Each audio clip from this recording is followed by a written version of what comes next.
Chapter 5, Birth of Hurmenator. GLN 5:1. Hanok had 3 brothers by his mother, and 1 by Sadara, 2 with him on the great ship, and 1 was saved in Megan. Hanok ruled all the land of Bokah, and his sons Labeth and Hatana were born at Nazirah, after the great ship became fast. GLN 5:2. His brothers divided the water-washed land between them. 1 went to Shadana and built a city there, and he ruled the western waters. 1 ruled the eastern waters and the swamps down to the waters of the sea. The other raised up Araka in the midst of them, and he was the greatest. The city of Araka stood for 1,000 years. But in the days of King Nadrasa, the king made great images with faces of gold and bodies of brass. Children were offered to these demons conceived in wickedness. Then God, in his wrath, unleashed the winds, and they were swept through the city as a whirlwind. The gold-faced images were thrown one against another and were broken. They fell and were buried under their temples. Araka was then removed from the eyes of men. GLN 5:3. All the cities were rebuilt, and the kings were dead. The people had multiplied greatly. When Lagadur, he who taught the working of metals, was born, he was the mightiest of kings, and his deeds are known to all men, and written in his books. GLN 5:4. Wisdom came to the land by the hand of our father, Hurmenator, who was called Hankada, born at Egelmek in the land of Caleb, under Araka of Nintalusu, maiden of the temple, by Galameshor, builder of walls, son of Lugador, the metalworker, son of Dumoth, the shepherd, son of Jugatan, the tiller of the soil. GLN 5:5. In the days when the mother of Hurmenator carried him under her heart with pain, the king, his father, had a dream.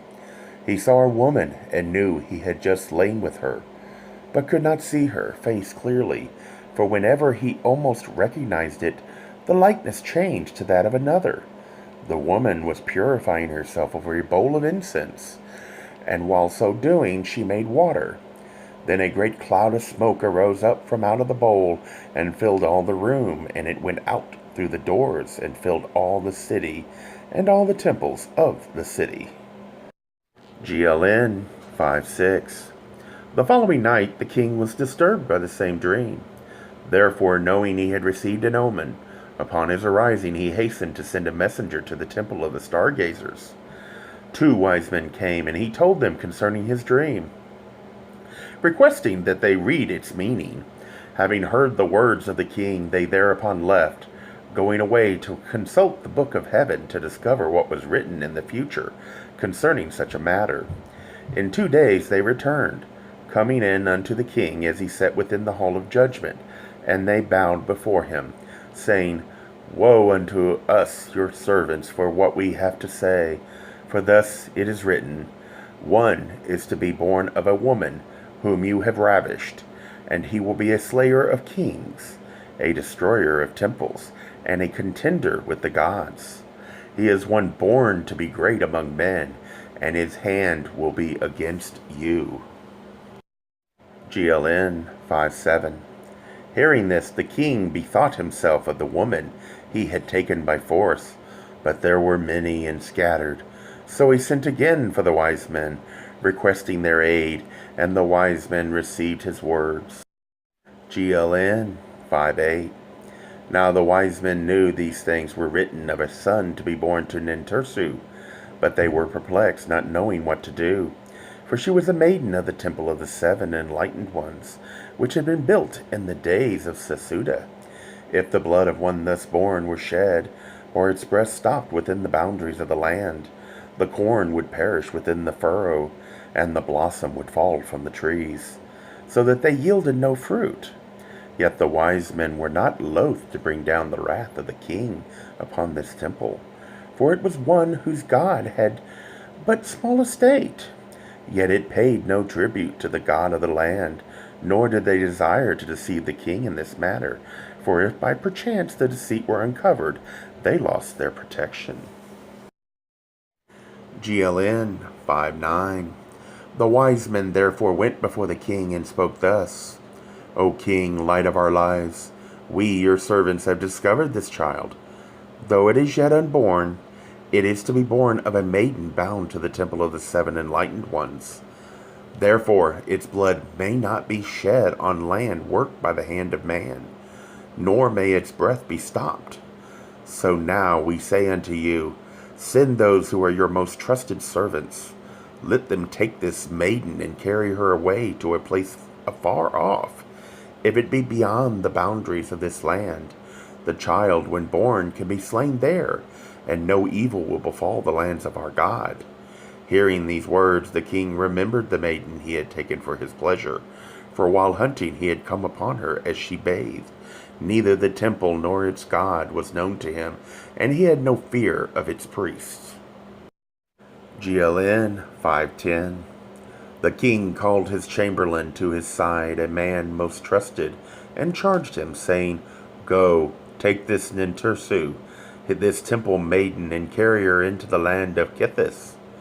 Entering by stealth, she is with child, and when it is born, slay it, letting its blood fall upon the soil in the land of Kithis. GLN 5:11. The chamberlain prepared and departed, taking with him men of blood and their captain. They traveled so they came upon the temple at first light in the morning. Nintursu was taken, and they left ornaments of gold and silver. GLN 5:12. Now Nintursu was not delivered of the child when they came to the boundary of the land. So they camped there, and in the days that followed, men went out to spy. The captain was a man skilled in war and courageous, a man of many battles, and Nintursu spoke often with him. But between her and the chamberlain few words were spoken. GLN 5:13. It happened that when Nintursu's time was upon her, and the child to be delivered, it was the days of full moon. Therefore the child could not be slain, so they bided until the dark of the moon. Then, when the order of things was right, the chamberlain called the captain and said, This is a task for a man of blood, and I am not such a one. Therefore you take the child and slay it over the border. 7 men will go with you, that all these may bear witness to the deed and swear to it. GLN 5:14. Now the men of blood were grim men of battles, strangers to soft beds and the gentle ways of women. But some among them were the companions of Nintursu during the first days of her motherhood. Also, there was one whose father had been a worshipper at the temple of the 7 enlightened ones, before it was abandoned by all who followed the king. There were those who murmured, saying, This is a task for those in high places, who speak with honeyed tongues and carry concealed knives that stab in the back. This is not for fighting men. GLN 5:15. It was true this was no task for men of clashing metal. It was a deed more suited to squeamish-stomached courtiers, but lacking backbone. These have ever needed others to do their dirty works, spawned through intrigue and conspiracy. Lord, hasten the day when real men are no longer manipulated by half-men. GLN 5:16. The captain put the child into a basket prepared by Nintursu. It was placed upon an ass. Then he and his men went over the boundary to a place where neither tree nor grass grew, but about 10 bowshots distant. A stream ran through it to water fields and pastures in the valley below. When they stopped, the captain took down the basket and opened it. But when he gazed upon the face of the child, his heart held his hand. He was a man of battles who slew in war, a slayer of men in combat, not a weak-kneed man of intrigue and slayer of children. He closed the basket and said to those who had come with him, "We will bide our time here until nightfall. If we lose the blood of the child here, it will be absorbed into dead soil and do no harm. But if we carry it further down into the valley, it will fall on living soil." None with him answered, for they were but simple fighting men, knowing not that the blood could have been let into the waters. Or maybe they understood the heart of their captain. GLN 517. The captain said, "It is hot. We have time enough for those who dwell below or sleep. Therefore, let us drink wine and rest a while." So they drank wine which had been brought and rested. Becoming drowsy, they eventually fell asleep. Darkness fell. GLN 518. Now the ass had not eaten since the morning, nor had it drunk at the stream, and the captain of men bided his time, for he had a plan, and this was a place known to him. In the gathering darkness, he put the basket with the child inside back on the ass. It was a good place of concealment under an overhanging rock, with thickets of thorn all around, while below the ground fell away steeply, being covered with rocks and loose stones. Only the captain knew how in the darkness a large stone was loosed from above, bringing down many others with it, so that stones fell all about the place. Where the men lay under the overhang, they were heavy with wine. They shouted, they stumbled, and fell. One was struck by a dart, another by a spear. There was a clash in the darkness, though none was killed. The ass, loosed from its halter, fled, and none could stop it. GLN 519. Wrathfully the captain shouted, "What kind of men have I been given? Why have you not brought trumpets to announce our coming? Who can see the ass among the bushes, or hear it among the stones?" Then his lights appeared below, and the voices of men were heard in the night. They withdrew. GLN 520. Coming to a place of safety, the men took counsel among themselves, for the captain of the men said, "If you would go unpunished for this night, then you must slay me now. Even then, can you return without me? Also, who knows where the blood will flow? Therefore, shall we not all say with mine own eyes, I beheld the blood of this child, and know it is dead? Are we men of wisdom who live, or are we foolish ones who die?" Thus, born on the back of an ass, Hurmenator came to the land of Kithis. Chapter 6. The Companionship of Yadal. GLN 6.1. Concerning our father, Hurmenator, these things were written in the scroll of Pakamin, scribe of the Firehawks. Generation had grown out of generation, and the Lord of light and life had hidden himself. For he knew the nature of man, and none could find him. Time passed, and they sought him no more. GLN 6.2. Then high-riding, ass-born, came one who was to reveal the light to men. Praises to the Lord of light and life, for Hurmenator, the light-bringer. He wandered the hillsides among shepherds who tended their flocks with care, and he learned their ways. This was the wisest of men, and his body was filled to overflowing with manly powers. Wide-striding, he measured the mountain's broad pastures. In anger, his face burned like the sun at noontide, while in benevolence it shed the calm glow of the moon in the night quietness. In courage and skill, none could match him. He was a child like no other. Before others crawled, he stood upright. He learned his letters at 3 years. He could read and write at 5. He taught those who attended the temple with him when he was 7. He was 10 when his foster father joined his father's, and the estate was divided through the women. At 12, he changed the course of the river, falling down from the mountains to lead it through new pastures. And thus his mother became rich at 13. He was sent to the shepherd of the city, and trained with spear and shield. At 17, he slew the king's right-hand man, and fled to the mountains of Akama. GLN 6.3. Like a beast of prey he wandered at will. He was the mountain dweller, firm of limb and swift-footed, taking according to his whim from those who passed his way.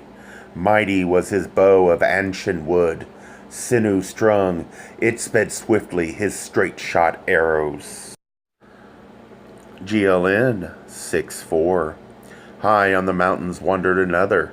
Yadal was his name, one who lived on herbs and wild honey, tall and long-haired, for no knife had ever touched it. His hand tamed a wild wolf cub, and it was his companion wherever he went. It followed the wild beasts, did not molest him, and he walked freely among them. GLN 6-5. Hurmenator was a trapper of wild beasts. He dug a pit at the place where they came down to water, and other traps were set. Yadal passed that way. The pit was filled in and the traps broken. The ensnared deer was set free.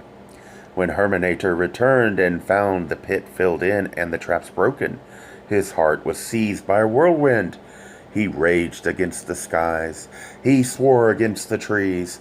He sought for days, he sought, but could not come upon Yadal, the evasive one, the cunning one. His traps were useless, his pits a vain labor. He hungered, and because he hungered, he became less cautious. When he lay in wait among the bushes to waylay men who passed, he was not held back by thought of their number, but loosed his arrows and leaped among them. Hurmenator attacked stormy-hearted, like a whirlwind he attacked. But when they saw he was one alone, they stood fast. Hurmenator turned back into the bushes, but arrows sent after him found their mark. GLN 6-6. For 3 days he lay in his place upon the mountain. His legs swelled up, and he thirsted, for he could not get water. He lay in a body of pain, and his spirit prepared to depart from him. A wolf came, and his hand sought a stone, but weakness held his arm, so it could not be cast. Then lo, the wolf licked his hand and departed. Then Yadal came, and his hand was a skin filled with fresh water, and he knelt beside Hurmenator and gave him a drink.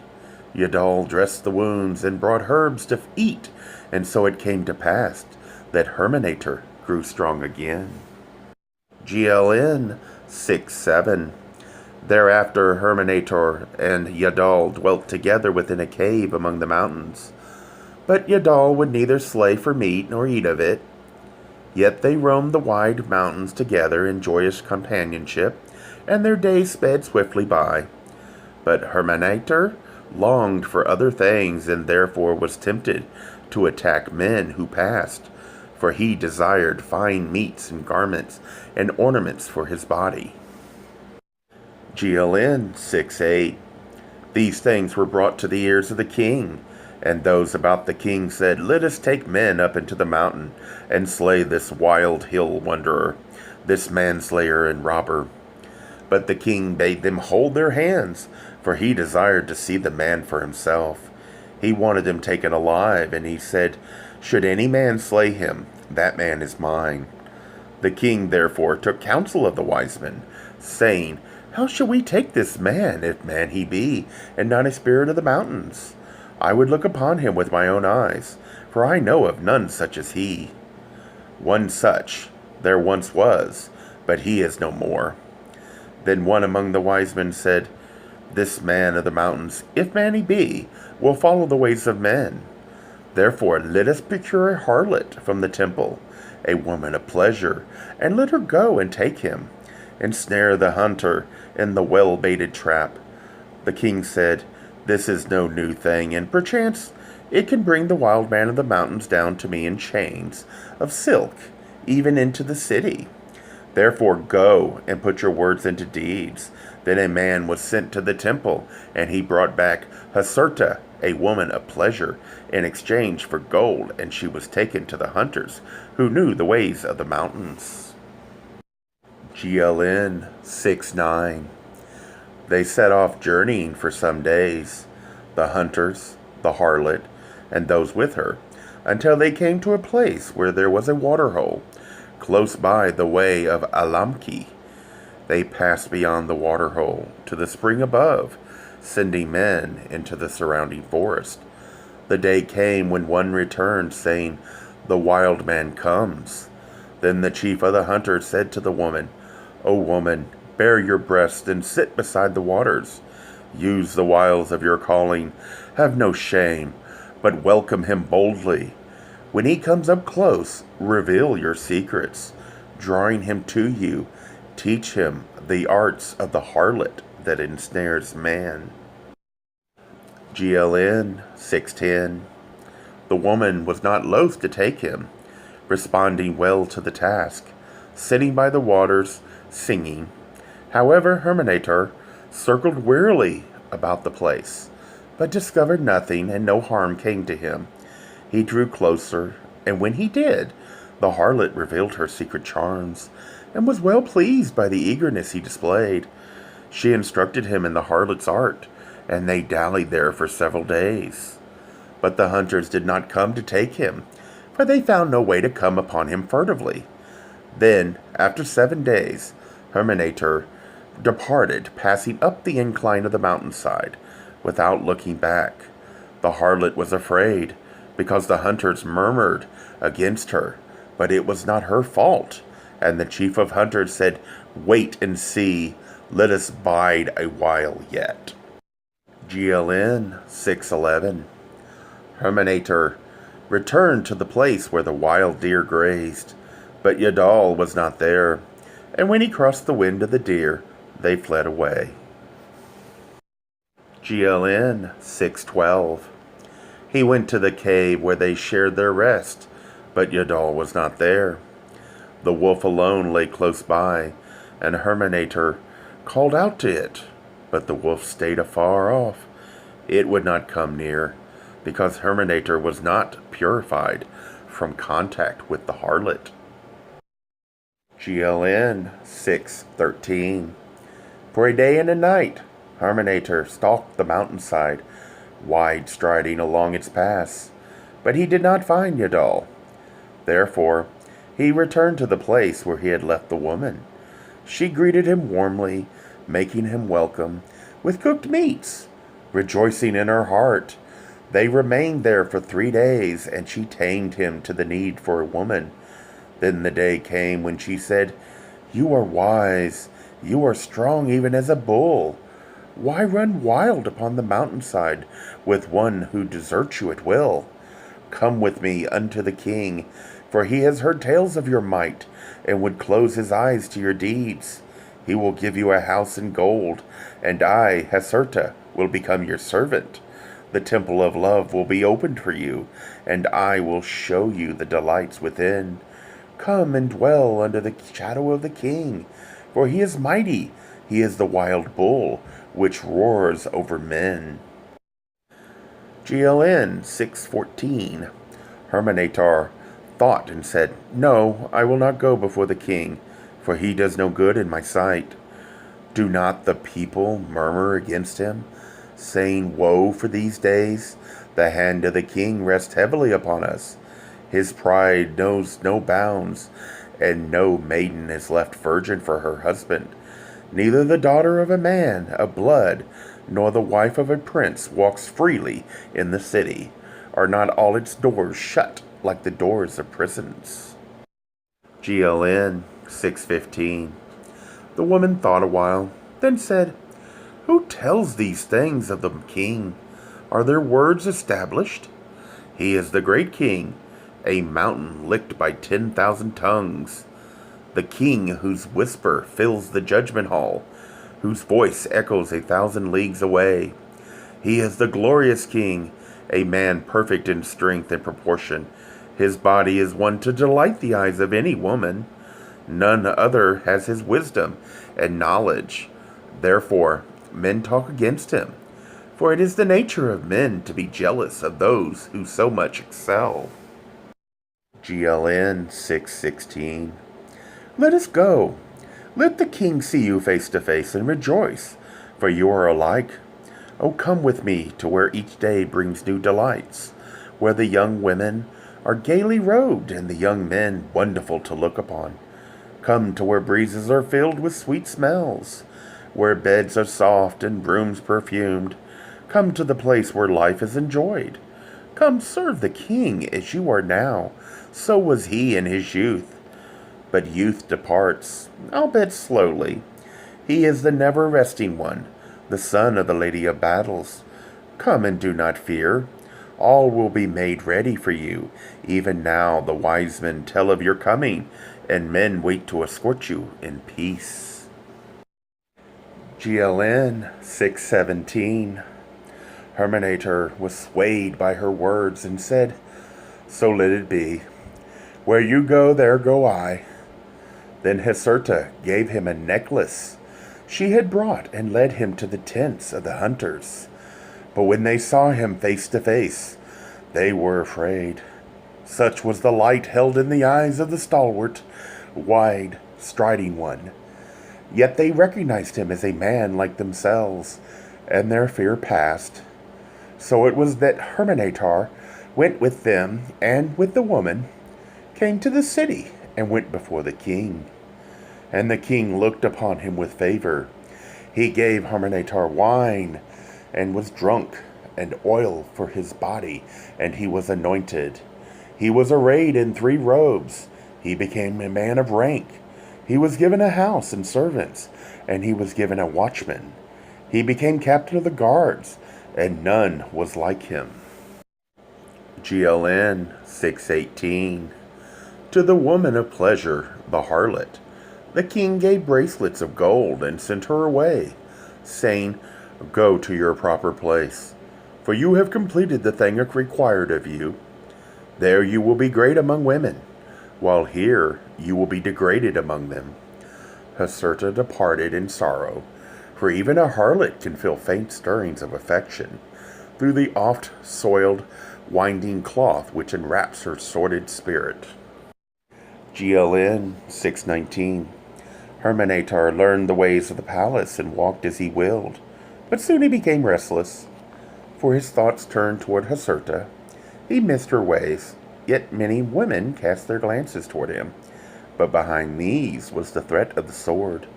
He was not a man of smooth and subtle ways, being unskilled in the deceit which flourishes under the shadow of kings.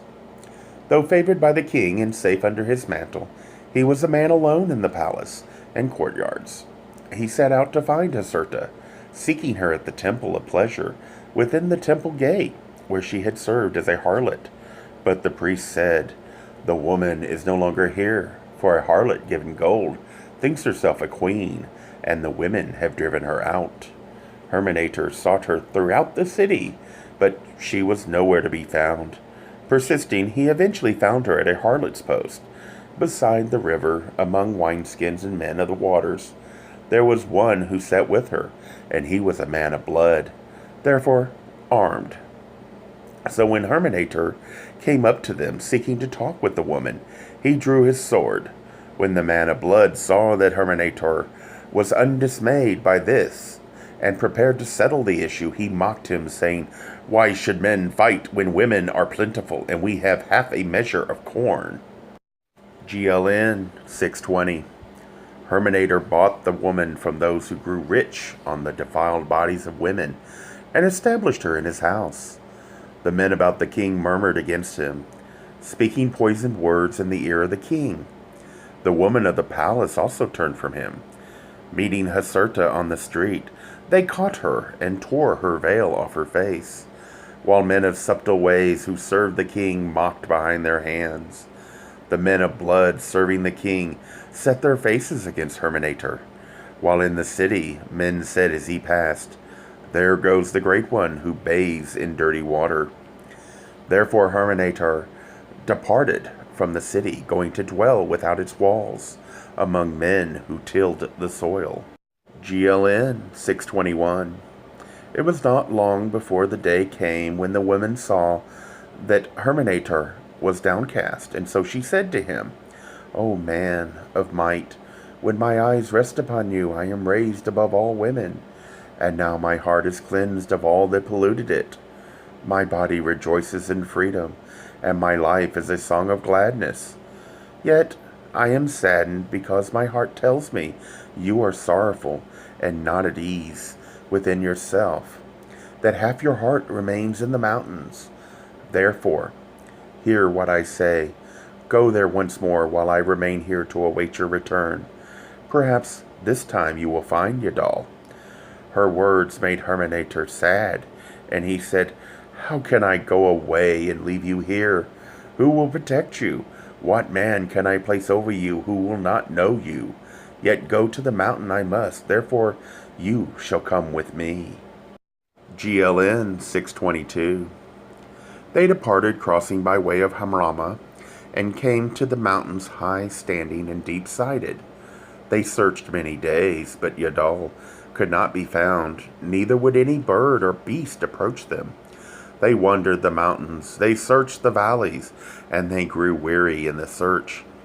They returned to the foot of the mountains below the place where shepherds dwelt, and into the tillage where there was a city. It was the time of Akato, and Shara, chief of the city dwellers, was to be married, being invited to remain in the city as guests. They stayed there. When the days of feasting commenced, men came in from the mountains and tillage, and there was much dancing and singing. Hurmenator and Haserta were made welcome, taking their places among the guests and storytellers, eating and drinking their fill. There was strong drink brewed from corn and wine from the palm, and Hurmenator became overfilled with these and drunk. He fell asleep while he slept. A man came upon Haserta and seized her, saying, Come, let us be together, so I may have pleasure, and you may have silver. I know you are a woman of many pleasures, a servant to the vices of men. When she denied him his desire, he sought to take her by force, but she drew a knife and slew him, for a woman cannot be taken by man, except she surrender herself to his needs. GLN 623. Hearing the clamor, men came, and seeing what had happened, they seized the woman. Others took Hurmenator, and both were brought before the headman, who delivered them to a place of confinement. When the feasting was over, they were brought before Potosi, one who sat in judgment. Potosi said to Hurmenator, You have come among us as a guest, and a man of good standing. Therefore we know not whether you have been wronged, or whether a man of this city has been slain unjustly. If you have been wrong, then also establish the standing of this woman. It is said that she is a harlot without standing. This being so, then you shall pay the price of he who was slain to his kindred, and no more will be required of you. GLN 624. Hurmenator answered Potosi thus, You are one filled with the essence of wisdom, who justly occupies the seat of judgment. I ask with due humility that you give ear to my plea. For this woman, who may not speak for herself, denounce her I cannot. Instead, I will claim her as wife under the law of Hadasham, for she has dwelt with me for 20 months, and in that time has not known another man, nor have I caused for complaint. GLN 625. Hearing this, and because Hurmenator made claim to the law of Hadasham, Potosi sent for Enleric, priest of the great temple, that he should say whether or not Haserta stood before him as the wife of Hurmenator. When the priest came, he inquired of the woman whether she were a virgin when Hurmenator took her. Had she said yes, then the passage of 3 months would have given her the standing of a wife. But she answered no. The priest asked her if she were a widow when Hurmenator took her. Had she answered yes, then the passage of 20 months would have given her the standing of a wife. But she answered no. Then the priest asked if she were a harlot when Hurmenator took her, and she answered yes. Therefore, as 7 years had not yet passed since Hurmenator first took her, she could not have the standing of wife, nor could she claim to be a harlot of the temple, for she had left its protection. GLN 626. Now the mark of a harlot was upon her, and Hurmenator had forfeited his standing in the place of judgment. So Potosi gave judgment upon them, and it was decreed that when Gala came, they would be led to the enclosure of death, and there tied back to back. The woman would be strangled with cords after the manner of harlots, while Hurmenator would be left to carry her as a burden within the enclosure for 7 days. Then, if the gods willed that he lived, he would be let out to wander as he willed, all he might take with him being 3 handfuls of corn and a gourd of water. The judgment was fulfilled. Hurmenator lived. He departed and went his way, and the kindred of the slain man failed to catch him. GLN 627.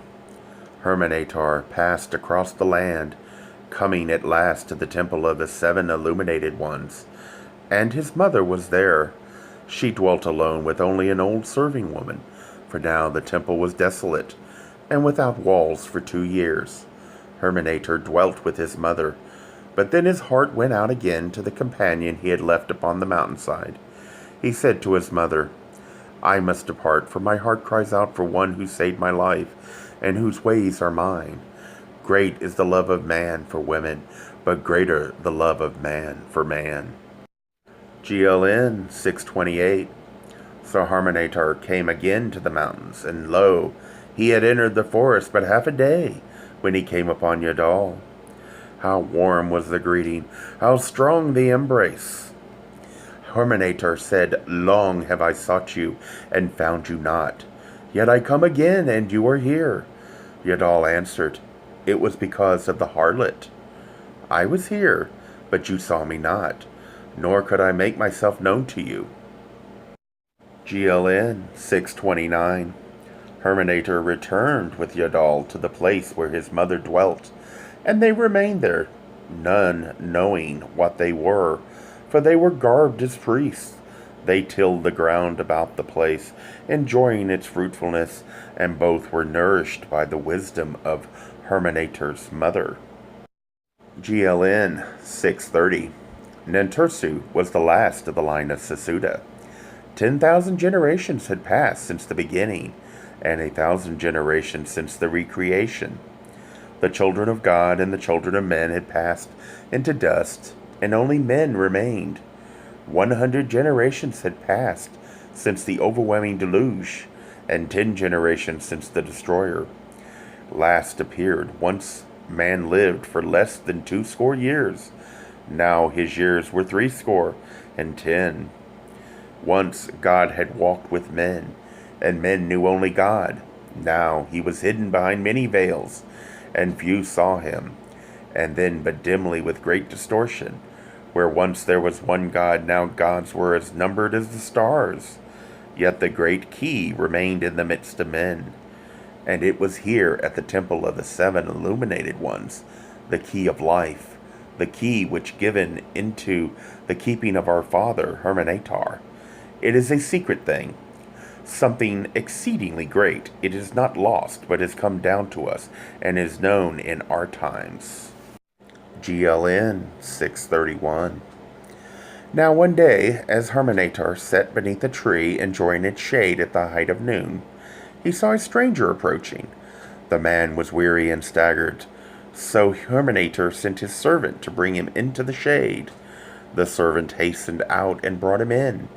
He was given refreshment, and his feet washed, and when this had been done, Hurmenator asked him where he was bound, and the stranger replied, "I go to Tegel, for in that place there is a mighty man and a just one, who will give ear to my plea.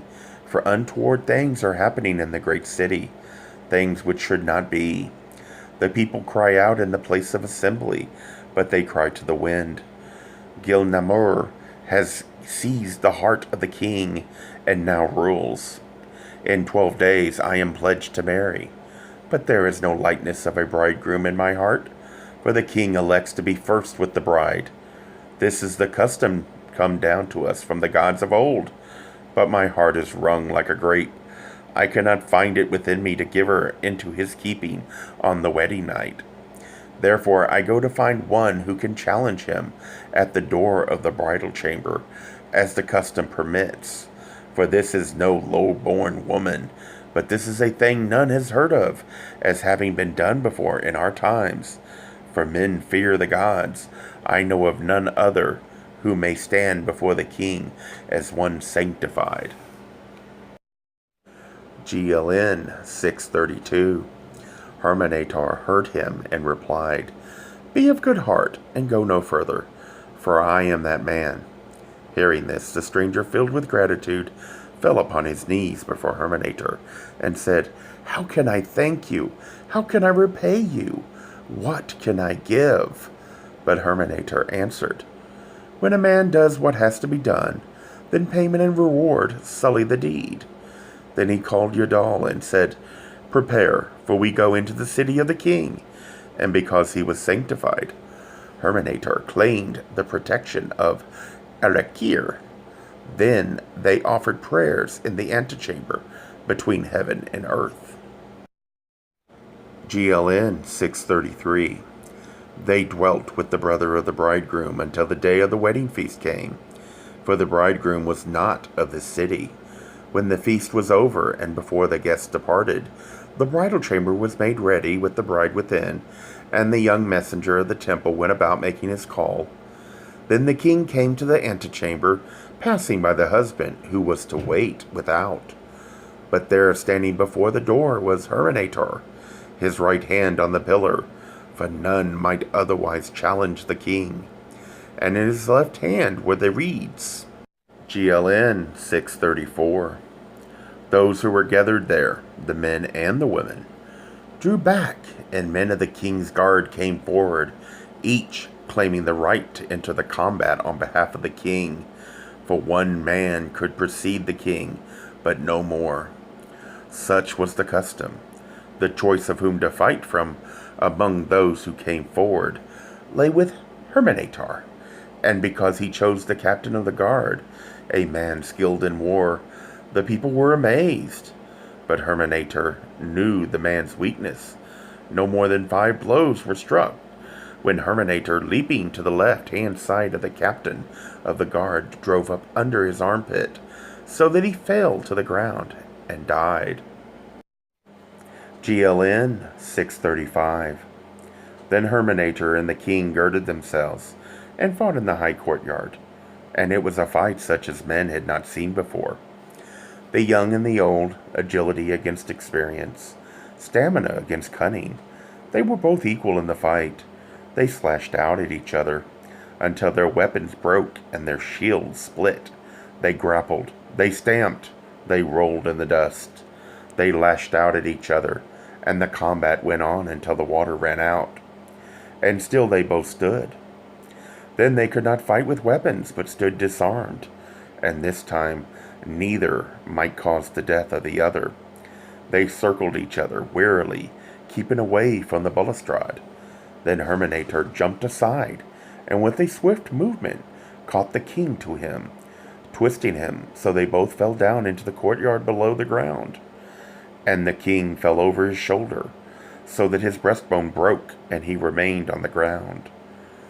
Then the king's guard gathered about him, and a man skilled with medicines came forward. Though grievously hurt, the king would not die. Hurmenator gave his seal and right to the husband, and with Yadal parted the men who stood about in silence, for they could not harm them. So Hurmenator and Yadal departed from the land, for it became closed to them, and mounted on mountain asses, they set out on the way of Anhu. GLN 636. Hurmenator crossed the wide plains with Yadal until they came safely to the stream of bitter waters, brought there by Mamanatum, and so they came up to Makur, close by the forest of cedars, and dwelt there. This is the place where there was a temple to Humbanwara, the guardian. Kolbrin Bible, Book 2, Gleanings, Chapter 7, Death of Yadal, GLN 7:1.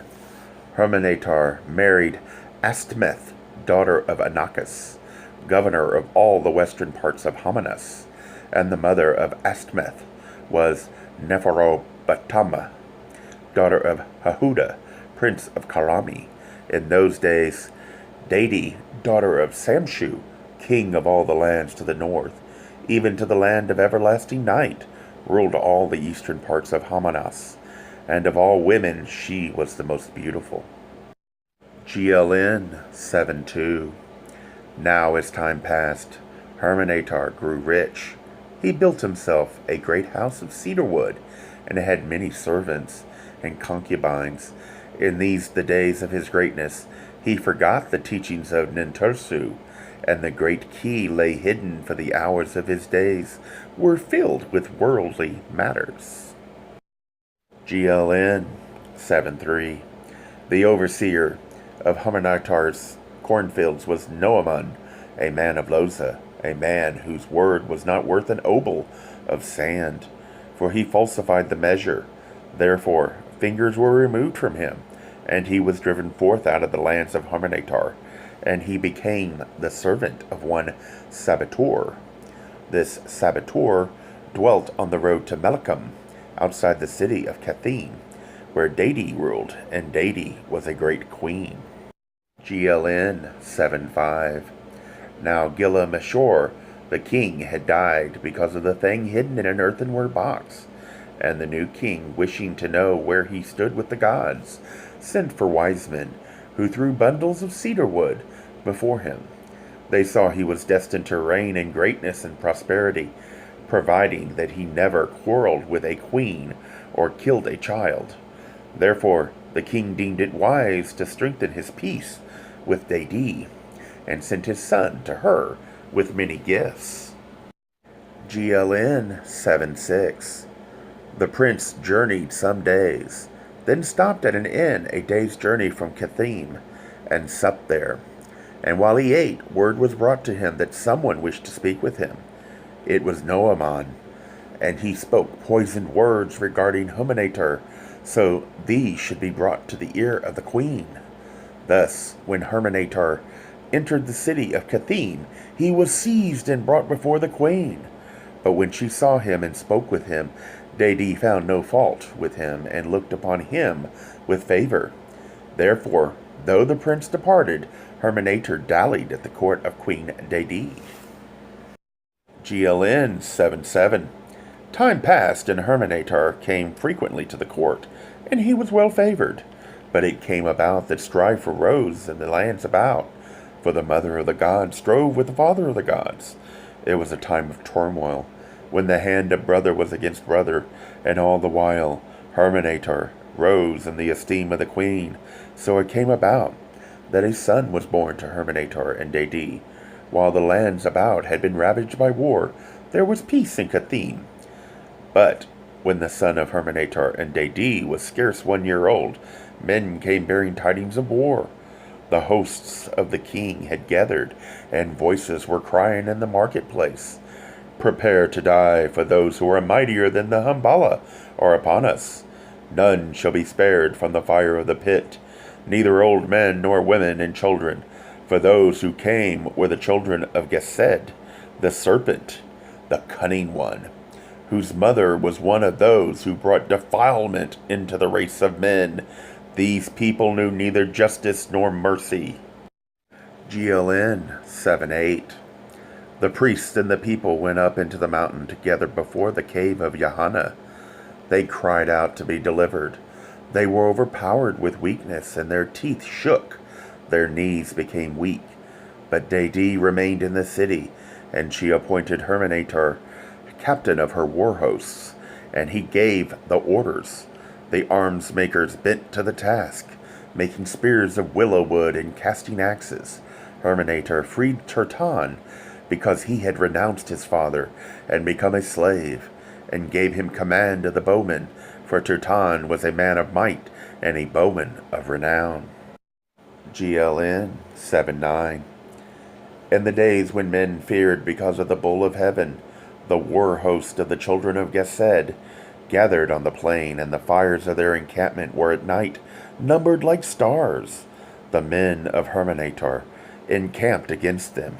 And when he led the war hosts of Queen Dede out in the morning light, the men of blood faced one another. Turtin, the bowman, had been made a war captain, and he went out before the host of Dede to see how those who stood against them were arrayed. When he returned, he spoke thus to Hurmenator: Behold, my lord, great is the host of the children of Gesed, and well set in their order of battle. Behold the long-limbed spearman, Kamai the mighty, far famed among men, leads them. See the powerful bowman, whose wide-ranging arrows speed from behind tall shields, which stand before them. What has Homes failed to teach these people? Behold the hosts of the Husigan, who are with them, led by Acneem of the firm standard. See to their left the spearmen of ever-mighty Marduka. They stand firm in line. They are like the point of a nail, ready to thrust inward. See, already the horns of the bull spread out for the encircling clash. Slingers already harass our foreguard, while bowmen sting us on either side. GLN 710. Still, let us take heart. Have we not, ourselves, many mighty men ready to give their life's blood for you? Are they not all armed with every kind of weapon and masters of war? There are far-throwing slingers and keen-eyed bowmen. There is tall Lugal, with flashing weapons of fire. Yet we can number our host, while the numbers of those who stand against us seem countless as the sands. GLN 711. Then Hurmenator raised his voice, calling upon his men to stand firm-footed in line to await the clash and bear up before it. He said, Think of your duty, and do not waver before the thrust. To step back in battle is to step back from manhood. To take flight would cause men to tell of your dishonor, now and in the days to come. And to an honorable man, the disgrace of dishonor is worse than death itself. If any of you run, the staunch ones who stood firm will say you have fled the battle through fear, and your comrades who expected your support will treat your name with scorn.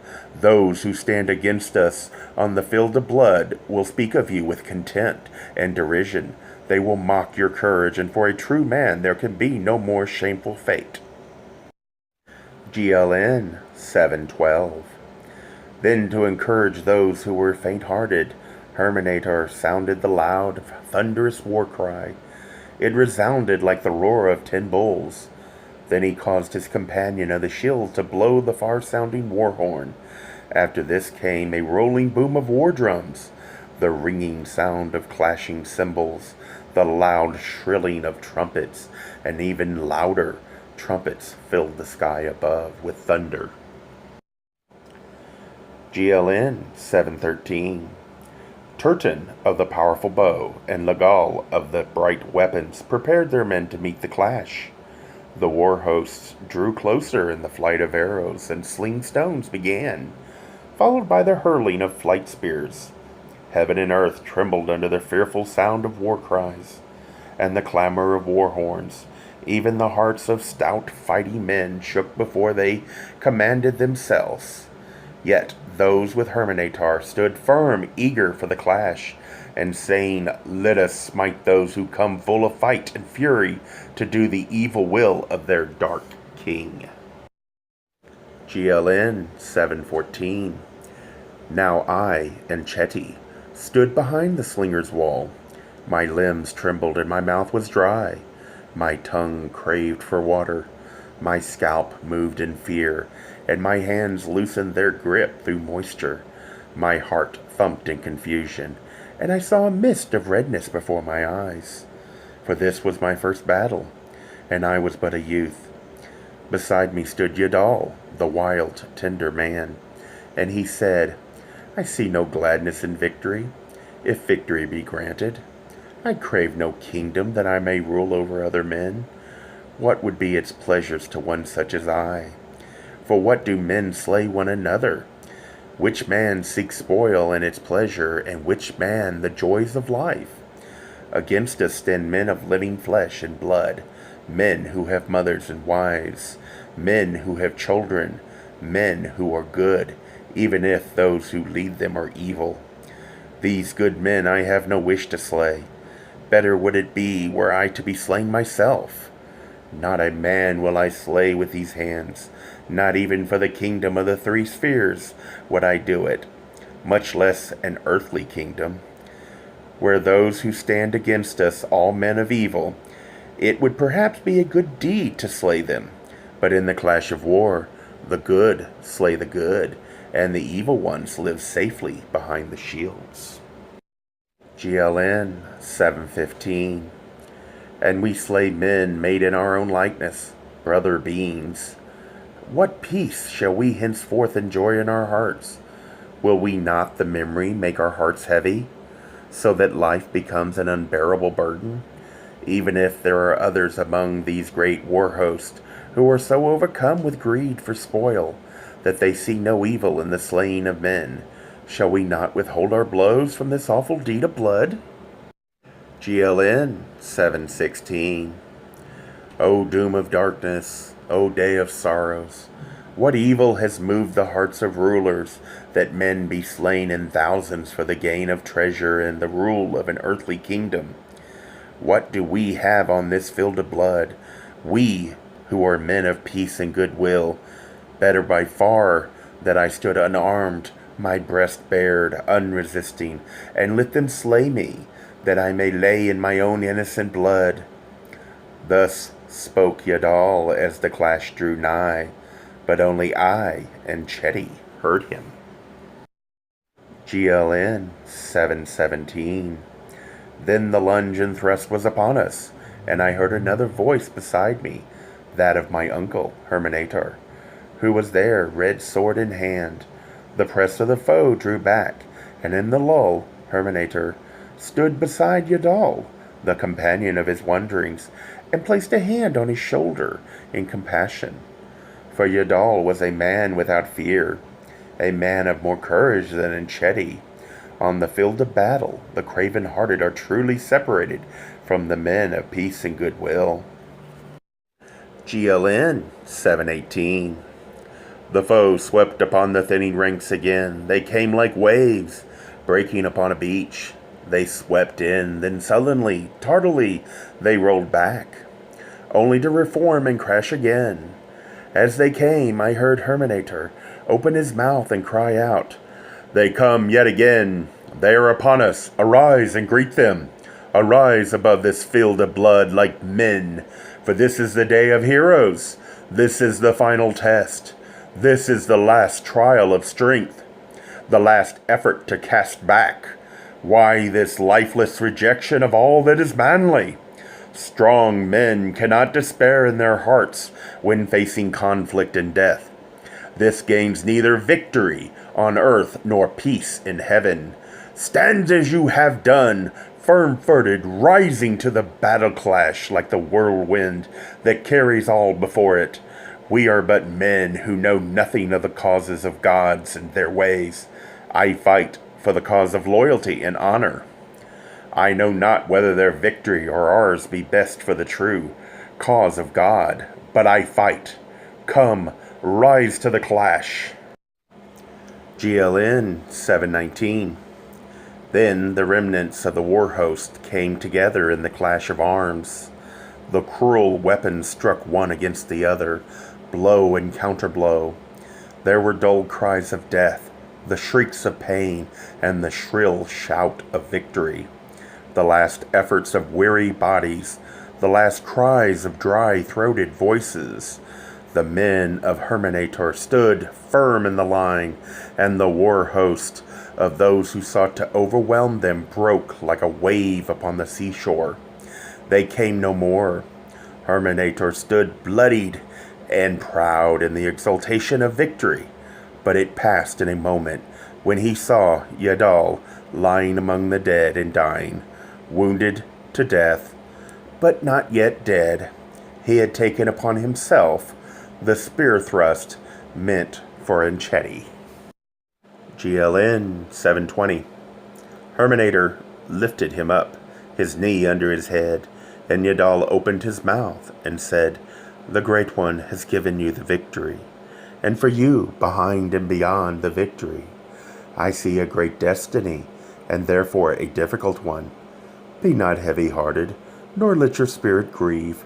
Heavy laden with sorrow because of me, weep not, for this I know. He who thinks he can slay another, or be slain by him, is devoid of enlightening truth. The spirit of man cannot perish by the sword, or be overwhelmed by death." GLN 721. The sharp weapons of war cannot harm the spirit, nor can fire burn it. Waters cannot drown it, and soil cannot bury it. My spirit departs to its abode, beyond the power of sharp sword, beyond the reach of thrusting spear, beyond the range of swift arrow. Now face to face with what must be and cannot be altered, face to face with the ultimatum of destiny, cease from sorrow. GLN 722. What is this passing thing called life, this fragile flower so tenderly cherished? Seen in its true frailty here on the field of battle, does it have any real meaning?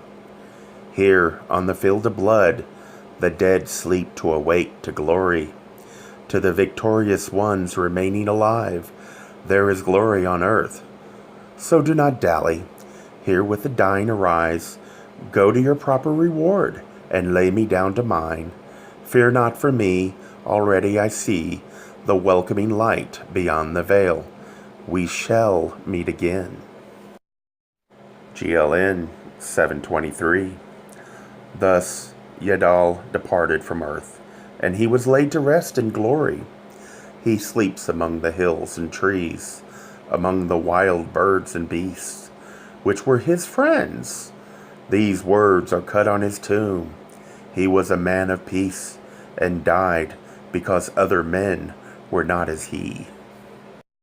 Chapter 8. Hurmenator Journeys to the Netherworld. GLN 81.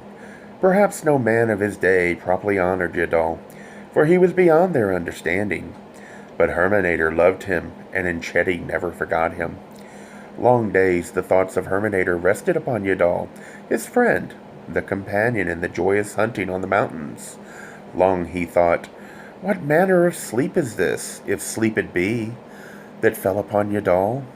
Has he decayed into dust to become nothing, as my eyes declare? Or does he live in some strange way? Did not the worm fasten onto his body before it was laid to rest? Yet he knew it not.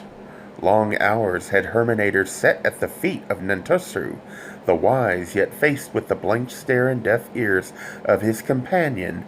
He had begun to fear the certainty of death. Like many before him, he sought to penetrate the veil. GLN 82. Therefore, having claimed audience, Hurmenator came before the queen to state his intention. Deidee, having been victorious, was exalted in her own eyes, and cared little that the battle had been won for her by Hurmenator and others. Now that the danger was past, she dallied with new favorites, not knowing the day of retribution would come, as come it surely did, for she was carried off, captive, in chains, to become the plaything of a cruel king. GLN 83. Having come before the queen, Hurmenator spoke thus. O great queen, exalted above all others, great lady of battles, though dwelling here under your great shadow, I am as a cat among pigeons, as a wild boar among a docile herd. Therefore, I would spread my wings going to a distant place to communicate with my God. I would seek entry into the place of the dead. My heart is consumed with sorrow because of the uncertainty that grasps my heart. My spirit is restless. I shall seek to discover if my friend and companion yet lives in the land of shadows, or whether he is no more than mere dust, the plaything of the winds. GLN 84. Queen Deidee answered, Wherefore must you go to some distant place to communicate with your God? Is he some little god to be found only in one place? Hurmenator replied, O great queen, no little god is this, but the greatest God of all. It is not because of his littleness that I seek him out, but because of his greatness. The handmaiden goes to the dressmaker, but the dressmaker comes to the queen. Then Deidei inquired from Hurmenator as to the nature of this god, for she was curious, he not having previously discussed such things with her. She asked him for which god he fought, but Hurmenator said he had fought only for her. GLN 85. Hurmenator said, We have a god, you and you have a god, and I have a god. The people have their gods, and the strangers within your gates have their gods. But hidden behind all these is another god. These lesser gods are no more than his members. It is this God whom I seek. How can I, a mere mortal, describe him? Only this do I know, as I learned it in a remote temple. This God came into existence before all else. He ever was, so none could know him in the beginning, and none knows his mysterious nature. No God came into existence before him. How can I even name one who had no mother after whom his name might have been made? He had no father who could have named him and said, This is I, your father. None can display his likeness in writing, nor can it be cut with knife in wood or stone. He is too great that men should even inquire about him. With what words could he be described to their understanding? No other god knows how to call him by name, even the greatest of them being less than a servant before him. Yet this I have been told, that the spirit of man can know this great God, and can even know his nature. Therefore, perchance, the spirit of man is greater than any of the gods. GLN 86. At this, those who stood about Queen Deidei murmured against Hurmenator, but she gave no heed to them, gazing long upon him. Then she spoke. Perchance, too, this great God does not exist. Who besides you knows of him? If he be so great, is it not more likely that he would be worshipped by gods rather than by men? Is it not more likely that lesser gods stand intermediate between him and men? If a shepherd or husbandman comes to the palace seeking justice or grace, does he see me or an official under me? You say your God is approachable by anyone. Does this enhance his stature? Which is greater, the ruler who judges disputes between swineherders and listens to their complaints, or the ruler who appoints effective officials to deal with swineherders? Surely the former rules amid chaos, while the later rules with efficiency. Do not both of us believe, as all men believe, that there is one great God above all gods? But we believe that being so great, this being is beyond approach by mere mortals. Only in this do we differ, you and I. GLN 87. Hurmenator answered her, saying, I know him not as he is. All I know is that he exists. Look about you, you who are enthroned so mightily high that your eyes are bedazzled by your surroundings. So you cannot see the truth lesser beings discover for themselves. Why, even the lowly worm crawling beneath your palace proclaims that nothing less than an almighty God could have created it. GLN 88. Wise were our fathers in olden times, and wiser our fathers' fathers. Whence came their wisdom? Did it not come from the great God who holds the key to the meeting place of the two kingdoms, which now stand apart? Who lifted the lofty vaults of heaven and spread earth out in wide expanse? GLN 89. Deidei said, Does it matter whether it was this god or that? Your god or mine? Suffice it was some god, named or unnamed. These are labyrinthine arguments unsuited to those to whom time is precious. GLN 810.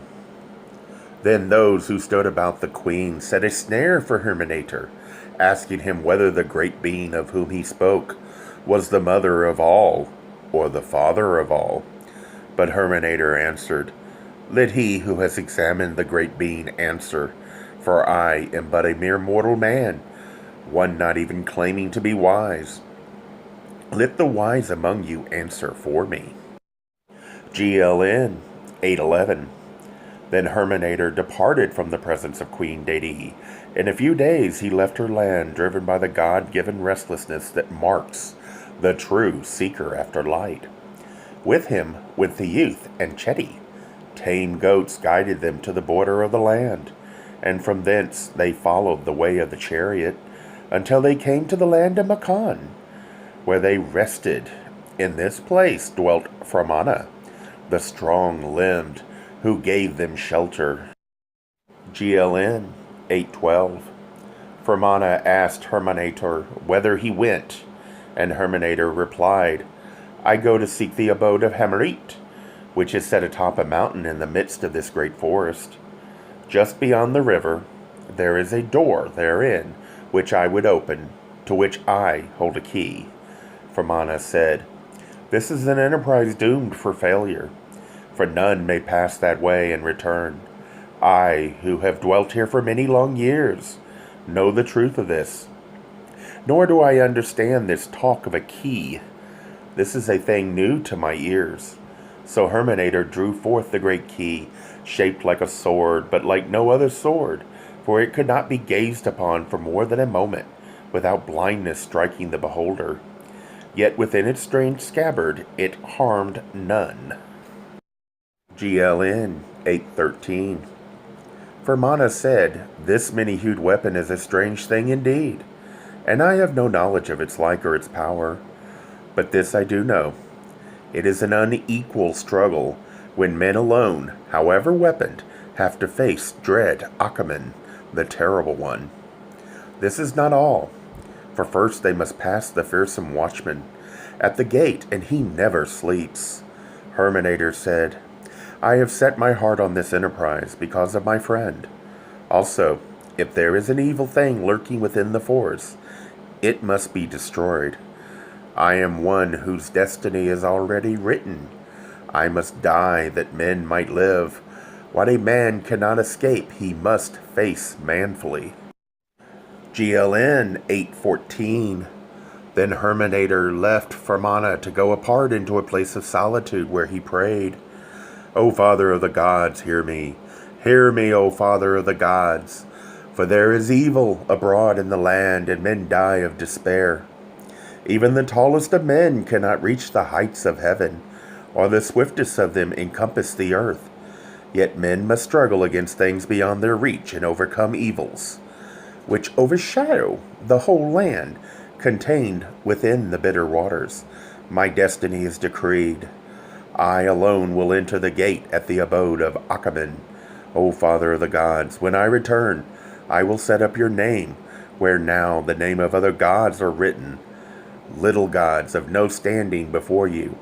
I will raise a great straight monument to your sacred name, if I could but know it." GLN 815. Why did you move me, Father of the gods, to embark on this enterprise, unless I were destined to accomplish it? Why fill me with the restless desire to perform it? How can I, a mere mortal, succeed without aid? I sought no more than to know the lot of my friend, yet a greater burden has been alluded to me. If I die, it may be without fear, but if I return, may that return be glorified by the knowledge of truth. O Father of the gods, stand by my side, help me overcome the lurking thing, and show it the strength of a son of Sasuda. GLN 816.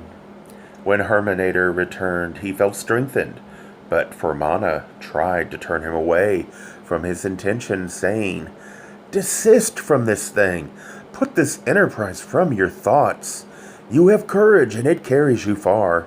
But does it not also sweep you along as one caught in the swift river current is swept to destruction? You cannot know what this means. The guardian at the gate alone is like nothing on earth. His weapons are like no others, for they are invisible and strike down from afar. Why strive to do this thing? It is no equal struggle. Hurmenator replied, My heart is set on this matter. Though I must journey along an unknown road, perhaps a road of no return, and fight a strange battle, go I will. I fear not the terror at the gate, nor that which dwells within the abode of Achaman. GLN 817. Fermanagh said, If go you must, then I, who have seen many pass this way, will go with you to the gate. Even through the forest I will accompany you, for am I not one who has been purified before the sacred flame? But is it wise that any other should go with such as we? Surely this youth, your attendant, this young man of few years, inexperienced in things such as we must face, should not accompany us. Is it not more fitting that he remain here to protect my daughters? Is it not better to exchange his inexperience for my experience, his youthful strength for my wisdom and cunning, his endurance for my steadfastness? GLN 818. Though Enchetti protested, it was agreed that he should remain behind at the dwelling place of Fermanagh. GLN 819. So making things ready, Hurmenator and Fermanagh departed in the morning light, while Enchetti remained behind, a guardian of young women, and his heart was sore. He raised his voice to heaven, saying, O Father of the gods, whom Hurmenator knows, why did you give him this restless heart? Why did you bestow it upon him? You have stirred his spirit, so now he goes into unimaginable danger. O Father of the gods, of whom I am ignorant, overlook my shortcomings and hear my voice. From this day until he overcomes the evil things and returns, let him ever rest in your thoughts. Stand by him when he faces the watchman at the gate. Strengthen his arm when he strikes at the things that lurk to devour. What these might be or their nature is beyond my imagination. I know them only from the talk of men, each of whom sees them from a different stance. Yet have any truly seen and lived to return? I know not, but I pray sincerely for him who I serve. GLN 820. When Hurmenator and Fermanagh came to the edge of the forest, they were attacked by lions, but they slew the beast. Then they entered the forest and saw great trees, such as they had not seen before. They went sleepless for dread. Things lurked in the murky light of the forest. They pressed on, coming to the foot of the mountain, where they camped and slept, for it was an open place. GLN 821. Then, as the sun rose next day, they climbed the mountain until they came to a cleared place before the cave known as the Portal of the Dead. Here Hurmenator took leave of Fermanagh, who remained in a hut just beyond the cleared place. GLN 822. Now Hurmenator looked about, seeking the guardian, for he knew what had to be done before he could enter the cave. Then he saw to his right and beside the cave a stone hut, and seated before it was a very old woman. Going up to the woman, he greeted her and said, I am one who would enter the dread place, the abode of death, the threshold of the other world, the door replacing the misty veil. I am one sanctified, one knowing the lesser mysteries. I am an enlightened one. GLN 823.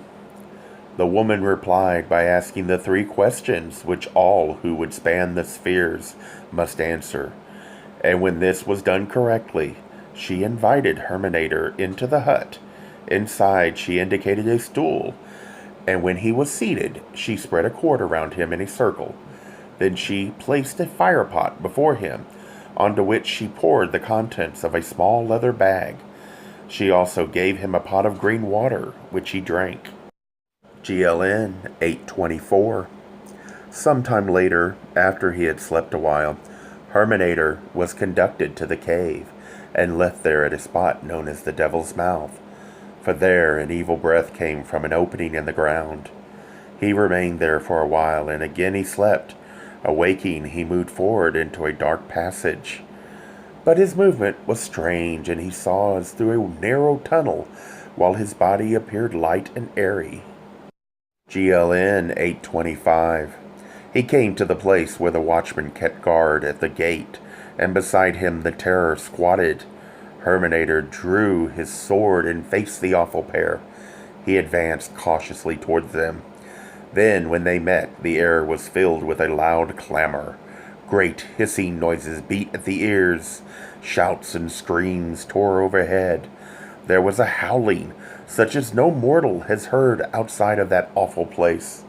Hurmenator drew back a pace, then advanced again, and behold, both the watchman and the terror suddenly vanished, and the hideous clamor was stilled.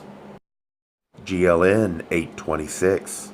Hurmenator passed through the portal and came to a wider, more open place, wherein there was a pool of water. It was deep, dark, and still. He gazed into the water, and surely no mortal has ever seen such sights as he saw, pictured in its stillness. He passed it by. Terrifying shadows leaped and quivered over the walls as he entered a narrowing passage, cast by some hidden, ruddy light, which seemed to dance as though alive.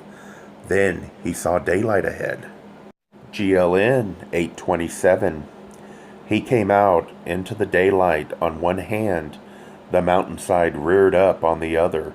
Was a vast chasm. Between the two ran a narrow path, and up this he went. Great birds attacked him, eagles and birds with strange heads.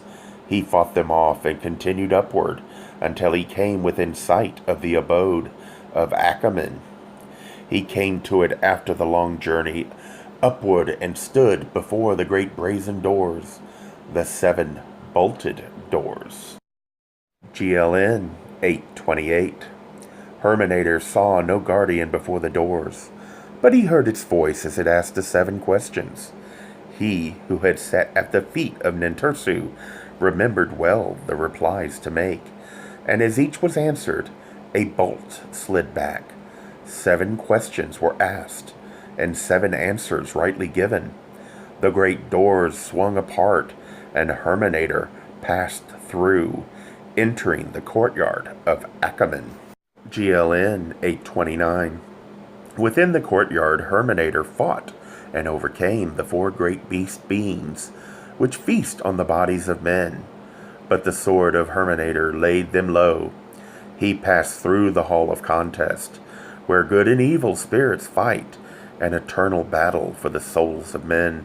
Coming into the chamber of death, now weary, he set himself down on the stone called the seat of Mikalam, for it was then in this place, and he waited. GLN 830. Then Achaman the Terrible came, and Hurmenator strove with him for half a day, and prevailed, and so he entered into the place where stood the door of the spheres. This Hurmenator opened with the great key. He passed through and entered the abode of the dead. He held fast to the great key, for without it there was no return, nor could it be held by his own powers alone, but only through the additional powers of those who might come to his aid. GLN 831. A mist gathered before him, gradually thickening, and as it thickened, it gave off an ever-increasing, brilliant light, at the same time shaping itself into a glorious form of brightness. When the shaping was complete, a beam stood there, radiant as the sunlight and lovely as the moonbeam. Hurmenator heard a voice coming out from the glorious being, which said, "Who are you that comes hither, wan of cheek and with lowered countenance, heavy-hearted and dejected in spirit, weary from a strange fray? There is lamentation in your heart, and surely none such as you has entered here before times. Brave indeed is the one who seeks entry by force of arms." Hurmenator answered, "O beautiful vision, indeed my heart is not light, for I have fought an inhuman contest. I have been assailed by hideous things unknown on earth, things which haunt the night dreams of men, and are spoken of only in whispers. I have come seeking a friend, a companion of the hunt, the loyal one of my wanderings. His death lies heavily upon my heart. Therefore I have dared to come even unto this place. GLN 832. The form of beauty said, He whom you seek lies beyond the waters of death, but you, who have passed the guardians, are permitted to go thence. One thing, however, you must not do. In the midst of the waters grows the plant of eternity, the forbidden tree, of which you and all men may not eat, a fruit of which was stolen by the serpent of ancient times. Partake of it now, and you will suffer everlasting changelessness, the most dreadful of all fates. Go, tarry a while, then return this way. GLN 833. Hurmenator passed over the still sullen waters to the land of waiting, where all spirits shine readily. He passed through the great doorway and came to the place of glory, the land of eternal living. He saw his friend, his companion of the hunt, the loyal one during his wanderings. Behold, there before his eyes was Yadal. Hurmenator knew him, though he stood forth in a form more glorious than can be described to the understanding of men. He was here. Life was in him. He was here in a bright and flowering place, a place of trees and waters, a place such as no man can describe. GLN 834. Yadal spoke with Hurmenator, and he spoke of things long forgotten by men, and revealed truths unknown since the days when men walked with their father. They spoke one with the other. They rested in pleasant places. They embraced, and they parted. Before Hurmenator left, Yadal said, As you have passed through the portal of death, while yet uncalled from the embrace of the flesh, for no purpose other than gaining assurance that the dead do not pass into dust, it is decreed by the ordinance of this place that your life shall be shortened. Time enough you will have. Therefore, record the things of which we have spoken, that they may be guiding lights to men. Set them down in 2 books, one recording the sacred secrets, more precious than life itself, and for the elect alone, the other recording the sacred mysteries for those who sit at the feet of the elect. One will be the book of truth, unveiled, and the other the book of veiled truth, the book of hidden things. GLN 835. Yadal continued, Once men could pass easily from one sphere to another. Then came the misty veil. Now men must pass a grim portal to span the spheres, and as the generations pass, this too will be closed to men. The secret of the substances which compounded together become the horse which can bear men here will remain with those who know the mysteries, but these will become even harder to reach as the ages rolls by. There will be many false mysteries, and perhaps the path will become closed or the way lost. These things Yadal said, and they talked of other things. GLN 836. Hurmenator returned. He passed over the waters of death. He was upheld by the guardians of form, by those who safeguarded the powers of the great key. He saluted the glorious being. He passed through the manifold chambers, through the courtyard and the many bolted doors, down the winding path, lit by strange torches, through the cavern and out through the cave. GLN 837. At the entrance, Framana still waited. He arose from his watch and greeted Hurmenator warmly, saying, I saw you as one dead, lying stiff between the twin flames, and I feared for you. Now behold, you come forth with shining countenance, as one in whom life has been renewed. My heart rejoices for you. But let us not delay. Let us depart from this dread place, for I have spent the whole long vigil in fear-enshrouded watchfulness. GLN 838. They departed the mountain. They passed through the forest. They fought with things that lurked in the gloom beneath the tall overhanging trees. They came through the gate of many cubits and back to the pleasant pastures of Fermanagh. Chapter 9. Ashura. GLN 91. Enchedi had been left with the daughters of Fermanagh, who, having just reached maidenhood, were wilful and vexed him sorely, so that he sought places of solitude, being an unbearded youth, unlearned in such matters. Beyond the place where they dwelt there was a river, and from the hillside away from the forest a small stream flowed down to join it. Upward of the stream was a valley, in which lay a small lake, fed by an unfailing stream of sweet water. Here, in a house of wattle, dwelt a maiden, whose name was Asura, and she lived with her mother, Mamua, who was a wise woman and blind. GLN 92.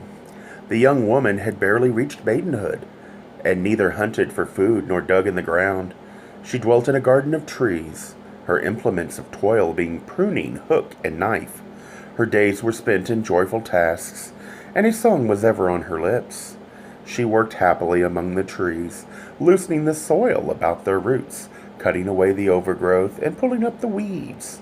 She knew the art of fostering twigs, so that fruits grew on trees strange to them.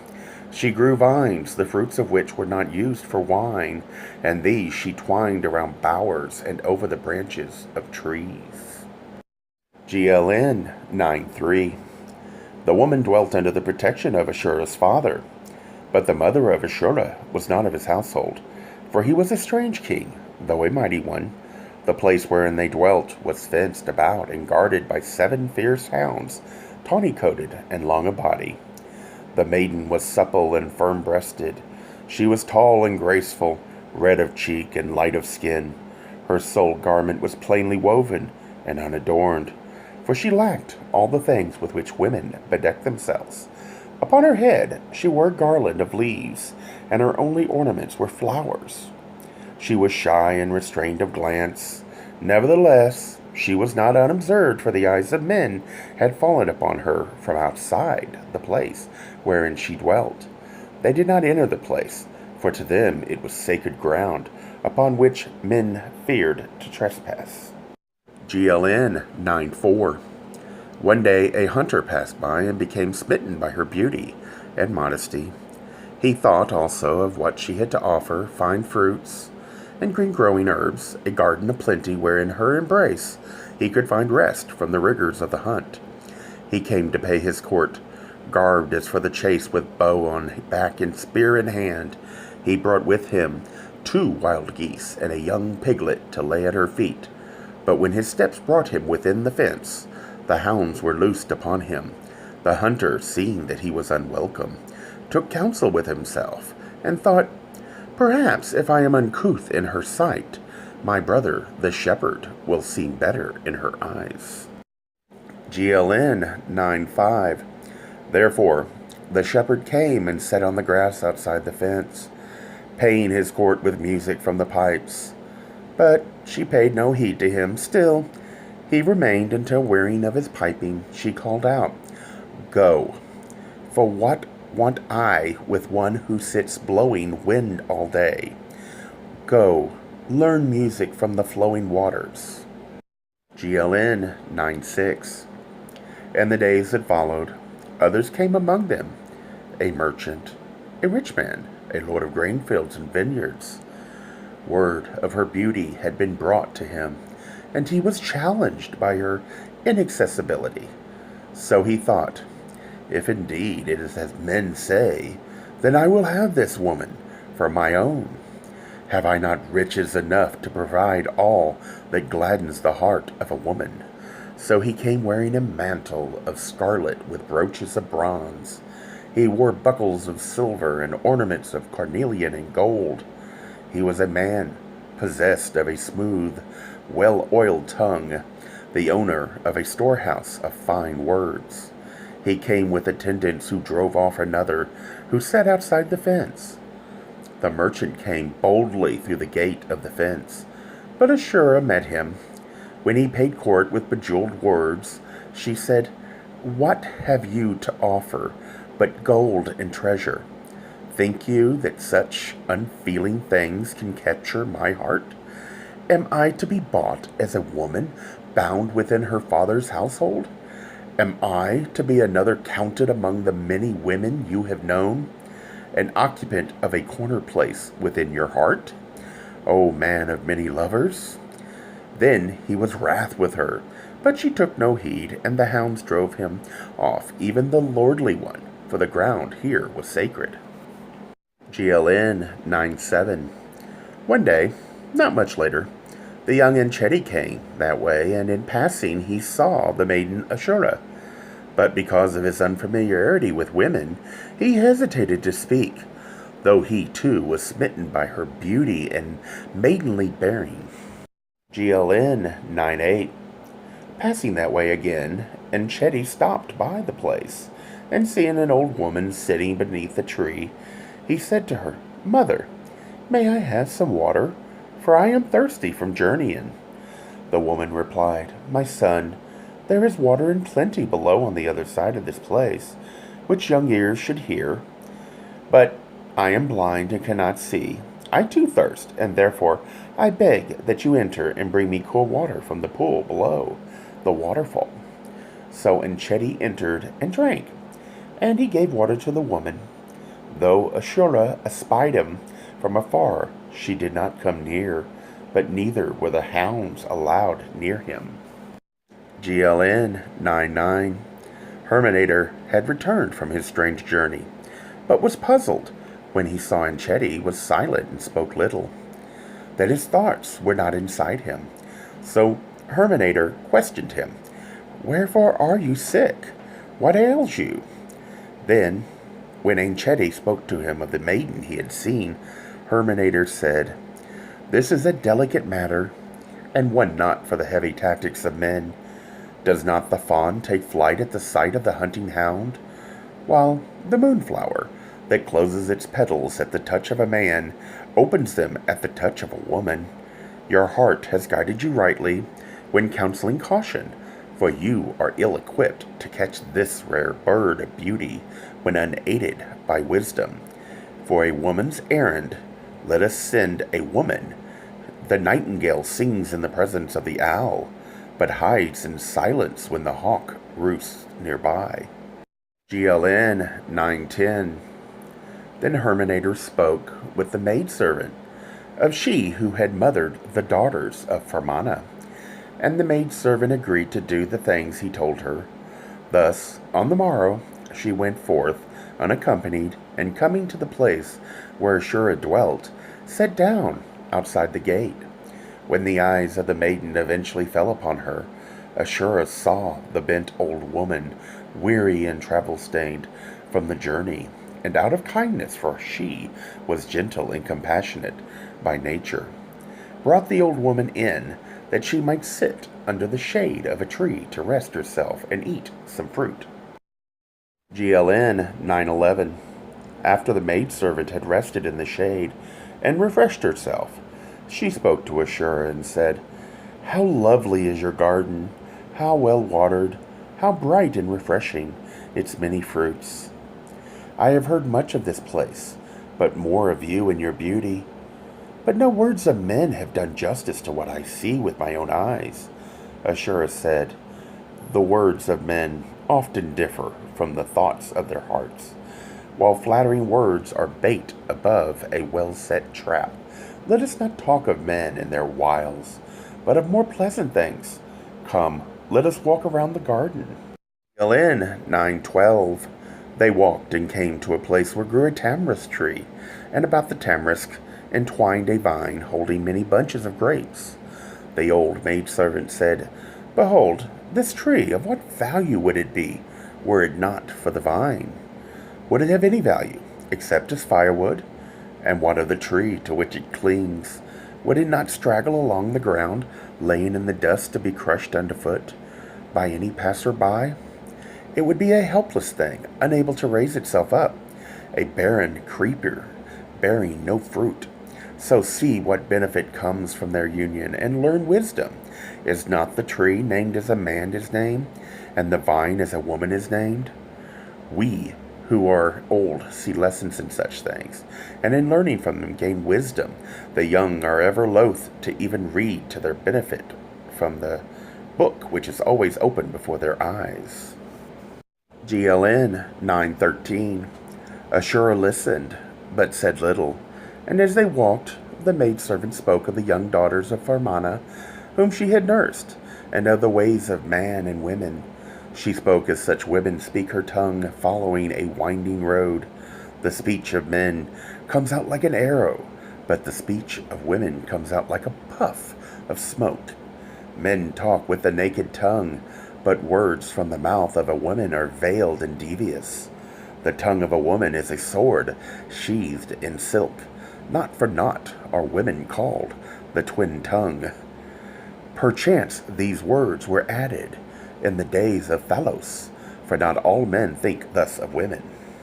GLN 914. The maidservant had an inexhaustible supply of words, and Ashura was so taken aback to hear the things of which she spoke that she could not find no words to answer. Thus, speaking, they came to the small dwelling place where the mother of Ashura was preparing a meal. She invited the maidservant to eat with them and to sleep there that night, and this the maidservant gladly accepted. GLN 915. After they had eaten, the maidservant spoke with Mamua, the mother of Ashura, and the talk was of unfortunate women, whose daughters were fair, yet refused to be married. Daughters who closed their ears even to good advice on marriage, whether such women were true women or natural women. The words which mattered were few, while the words in which they were buried were many. But the former were not lost on Mamua, whose ears were not closed to such talk, and they entered her heart.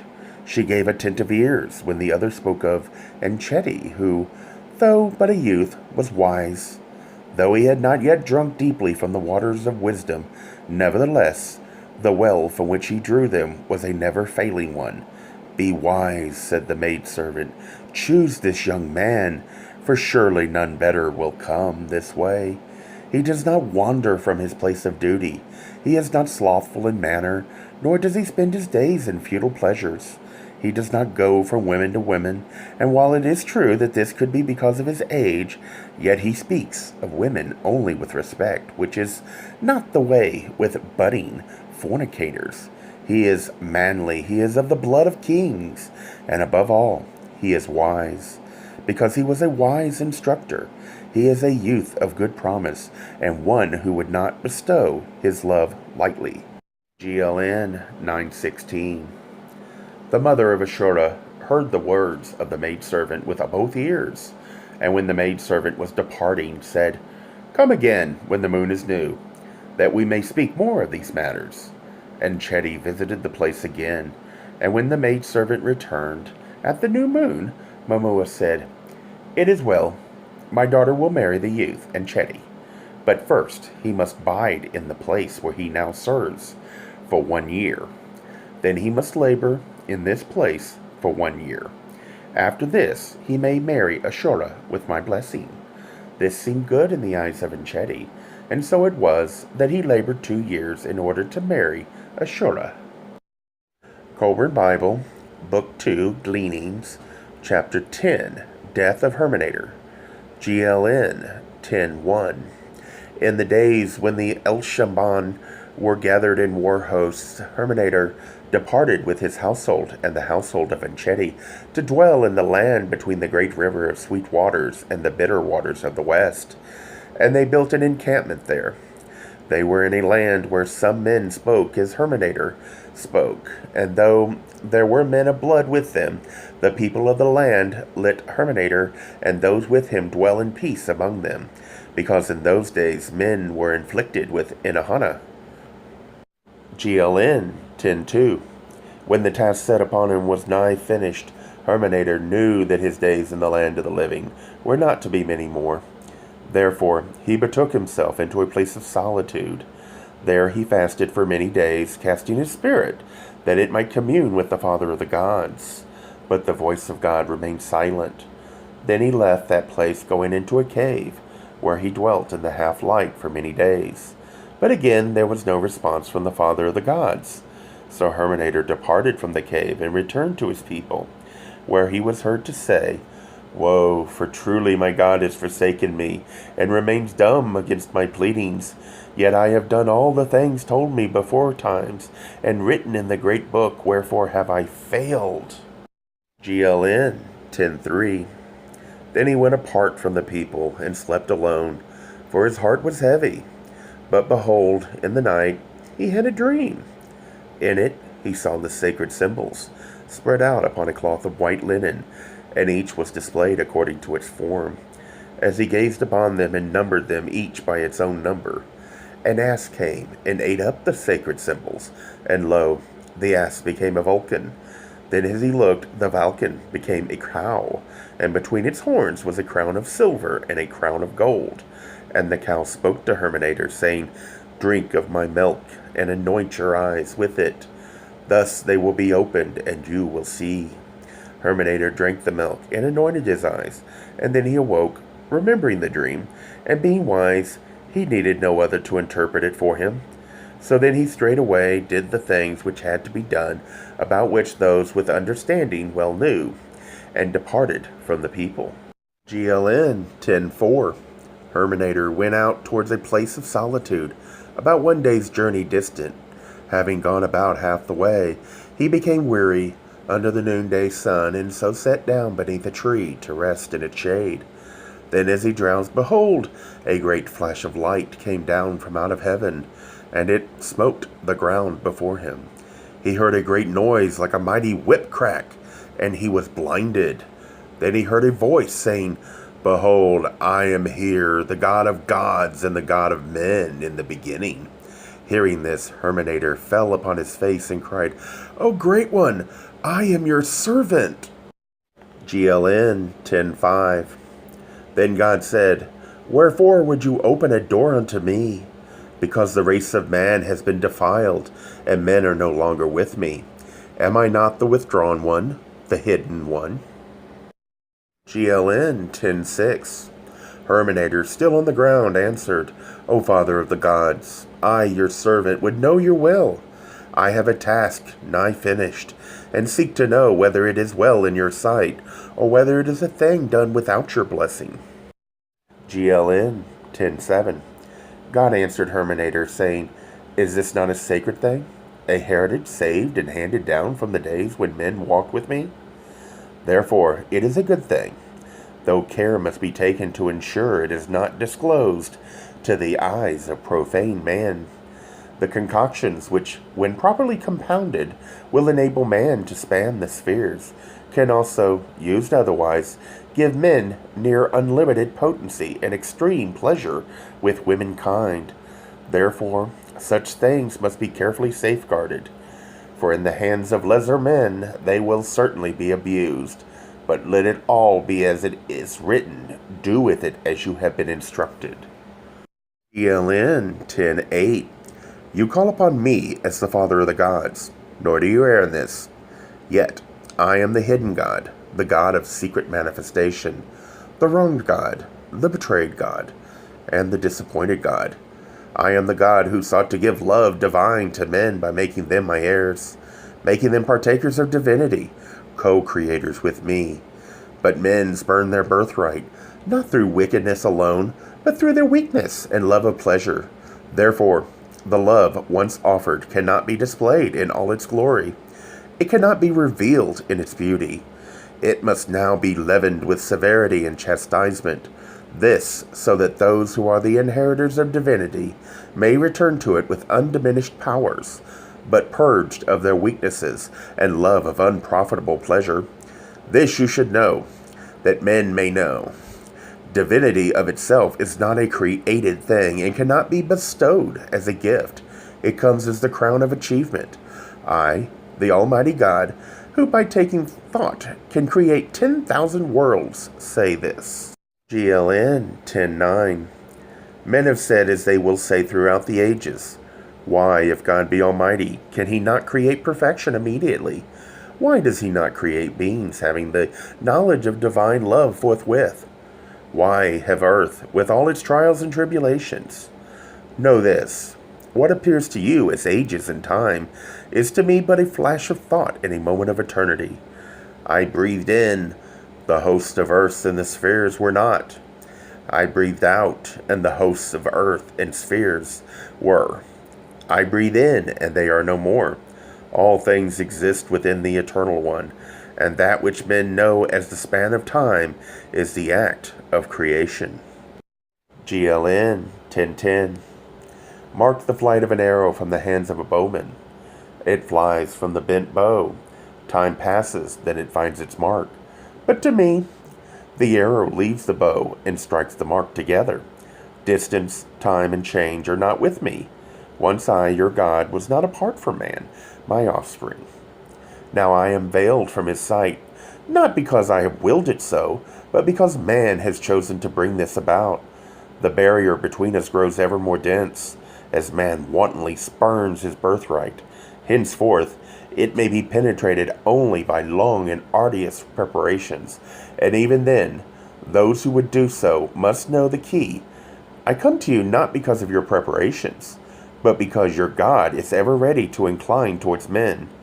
Though there is this barrier between us, it is not impervious to the sincere prayers of a pure heart. This men should know. As for you, your days are numbered. You are now no more than the basket holding the seeds, which will be strewn and sown by another hand. Many things of which I have spoken are not for the ears of men, for such knowledge freely bestowed would not benefit them.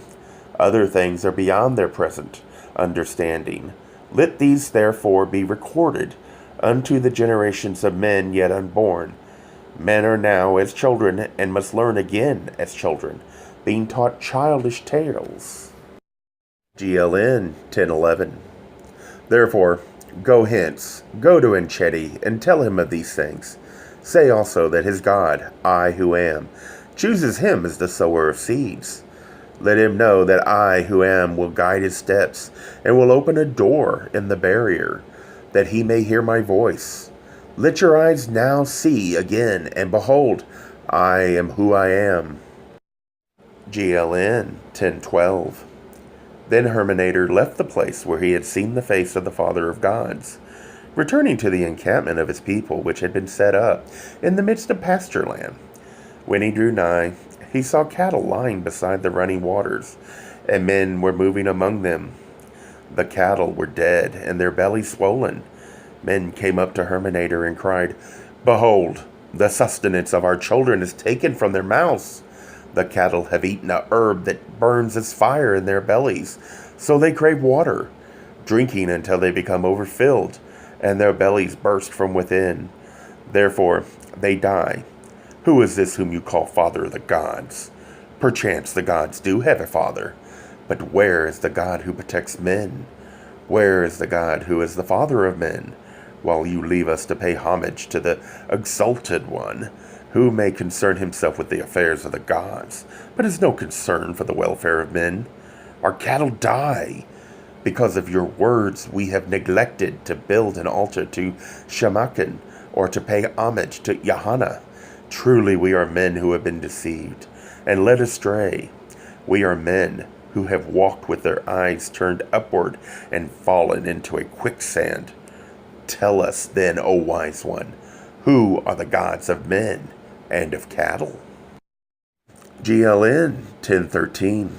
This filled the heart of Hurmenator with ire, and he cried out to the wrathful people, Wherefore do you cry out to me and seek some god to come to your aid? There is but one God, and these that you call gods are but manifestations of his members. Why do you seek to cast blame on God for your own neglect?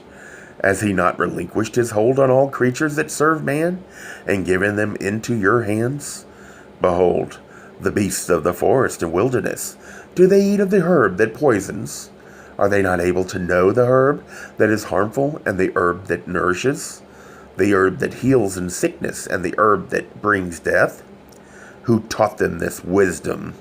There are creatures under the care of God, which know not the slothful care of man. Therefore they are safe from the deadly herb, and pass it by. But you, having taken these poor beasts to benefit from them, are solely responsible for their well-being. They are your responsibility. GLN 1014. The Father of the gods made cattle as he made all creatures, and while he ruled their ways, they were protected from the deadly herbs. Then men took them onto themselves, so they might serve them. They yielded milk and cheese to nourish them, and firm meat to sustain them. Their hides covered them warmly as they slept. These things the cattle gave, not unto God, but unto men. Therefore, who should protect and care for them? He who benefits, or he who does not? Do you expect God to herd your cattle, to keep them from the deadly herb, while you slumber in the shade? Is this not a just reward for your slothfulness? You know that the herb is deadly, but these cattle, the dumb servants of man, know it not, for they are delivered into your care. Would you take all they give while denying them the diligence of your protection? What kind of men are you who cry, woe unto us whom God has forsaken? Who wrings their hands, saying, what God shall we seek to aid us in our self-wrought calamity? Arise like men to shoulder the burden of your own slothfulness and lack of diligence. Never fear that God will fail man, for if man does the duties of man, God will do the duties of God. For it is man who falls short. It is man who seeks to take more than he gives. Surely whatever man takes for his benefit also becomes his responsibility. God decrees that man may take whatever he will for his own use, but in so doing, he must also assume responsibility for its care and rightful use. Is this unjust? The men said no more. GLN 1015. Hurmenator then made the men draw the cattle up out of the water, and some which had eaten of the deadly herb were saved. He then divided the pastures and sent men to seek out the places of the deadly herb and cut it from the soil. GLN 1016. One day, Hurmenator was going about the encampment, and he came upon a man burying his newly born daughter, and Hurmenator was wrathful at the man for such a deed. It was an abomination performed by the sand wanderers and the wild men who dwelt in the wilderness. Taking the child, Hurmenator brought it to the wife of Enchedi, who saved it, so it lived. It was named Mahat, meaning pure of heart, but because of the sand which had filled her eyes, she was blind. GLN 1017. The strangers about the encampment became enraged against Hurmenator because of what he had done. Also, because he had struck the father of the child, so he bled. They demanded that the blood be requited. They said, this is an unjust deed, for he who buries a daughter because he lacks sustenance for her does no wrong in our eyes. Is it not better that she be buried in the ground out of sight than kept with disgrace? Is it not for the father to decide whether a daughter should live? Has a woman a soul of her own?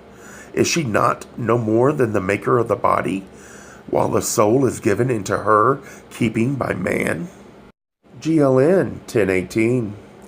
The strangers about the encampment were not so many, while those with Hurmenator were many and strong. But he dealt justly with those claiming payment for the blood. They were given a piece of silver and a calf that was ready for the slaughter. Thus, Mahat came into the household of Enchedi. GLN 1019. Hurmenator was sitting with Enchedi, and said to him, I have spoken to you of the happening while I sat beneath a tree in a place of solitude, and of matters which you should know in order to be wise. Into your keeping have been given the treasures I have wrought by my own hands, and you are well instructed in the sacred things and the mysteries. You have a destiny upon you which may not be fulfilled in this place, while the sustenance obtainable here declines day by day.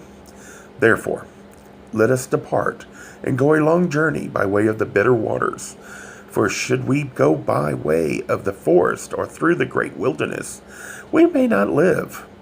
Our flocks and herds can be driven before us, for the road is wide and well watered.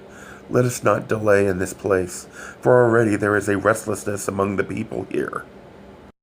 GLN 1020. So they departed from that place, journeying towards the bitter waters. And when they came there, they turned southward, continuing until they came to Besor. There they encamped, for the death sickness had come upon Hurmenator, as he lay upon a couch of sheepskin. He called for Enchedi, but he did not come, for he had gone before them to spy out the land. However, Enchedi did come before Hurmenator passed from earth, and Hurmenator knew he was there, and called him to his side. Then Hurmenator said, My hour is at hand, but I am without fear, knowing I go not to a place where men eat dust, where all is darkness and gloom. The fears of my youth are but shadows, having no substance. They flee before the pure light of truth. GLN 1021. Upon you there is a great destiny.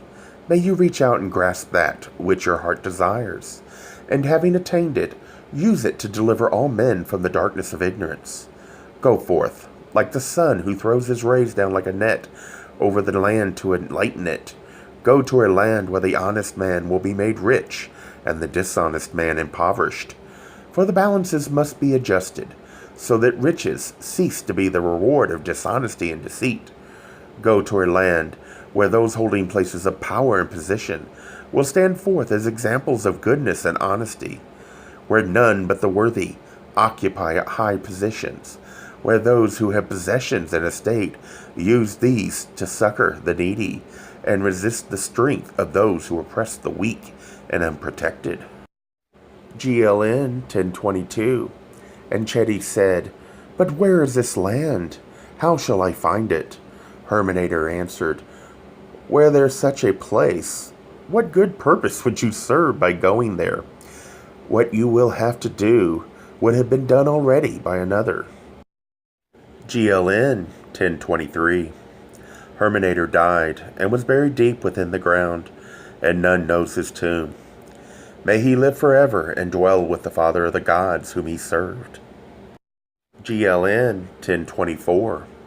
These things concerning Hurmenator have been rewritten many times, but the copies have always been true. That which follows has been added on, but when made and by whom it is impossible to discover. GLN 1025. Hurmenator is buried in the land of Philistia. Is this Okachia? GLN 1026. The father of Hurmenator was Nimrod of the twin bows. This I doubt, and it is not stated. GLN 1027. The stone of Mechilem is at Bethel, even now. The words on the tomb of Yadal are, He died because he was not as other men. I, Frestonus, have seen it. GLN 1028. Could this be, when 80 generations have passed? Men of this race are unsound witnesses.